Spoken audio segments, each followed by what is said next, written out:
რომელი ქვეყანაა საქართველოსთვის სამაგალითო.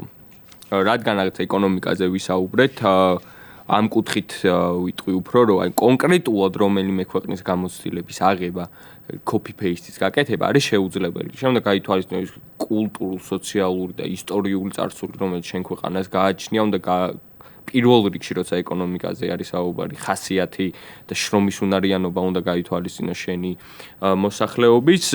თუმცა აი რაღაცა კონტექსტით, ბოლო 40 წლის კონტექსტით ძალიან გავს და მახსენდება ხოლმე ესტონეთის მაგალითი. ტერიტორიულად პოსტსაბჭოთა სივრცის ქვეყანა იყო, ერთადერთი ქვეყანა იყო, რომელსაც ჩვენნაირად ჰიპერინფლაცია ჰქონდა საბჭოთა კავშირის დაშლის შემდეგ და ტერიტორიული თუ მოსახლეობრივი ცხოვრობით თითქმის ერთ დონეზე ვიყავით მაშინ.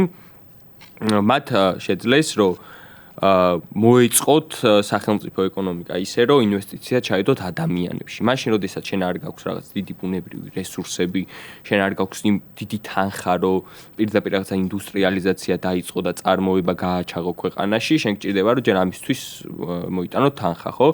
მათ ჩადეს ინვესტიცია ადამიანებში, რაც ნიშნავდა იმას, რომ დააფინანსა სახელმწიფო მიზანმიმართულად 10 წლის განმავლობაში, ამის ძალიან საინტერესო შკალა არსებობს ტექნოლოგიებისა და ინვესტიციების სფერო, რაც მაშინ სხვანაირად იყო თარგმნილი და დასათაურებული.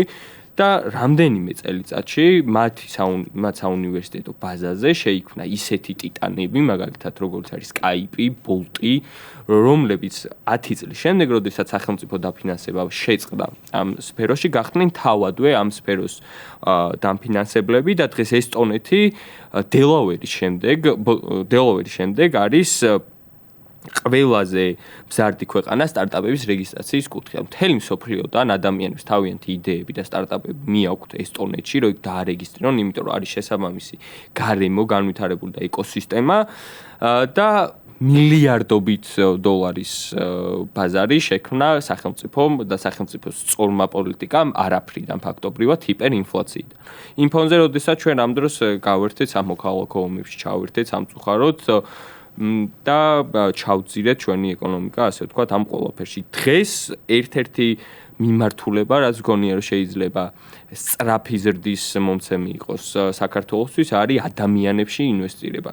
ჩვენ ყავს ძალიან ჭიერი ადამიანები და ძალიან ჭიერი თაობები, რომელსაც უბრალოდ არ აქვთ იმის შესაძლებლობა შესაბამისად მიცემული, რომ ეს თავიანთი იდეები და სწრაფვები და ეს პროგრესული სვლა შესაბამისად განახორციელონ სხვადასხვა მიმართულებებით.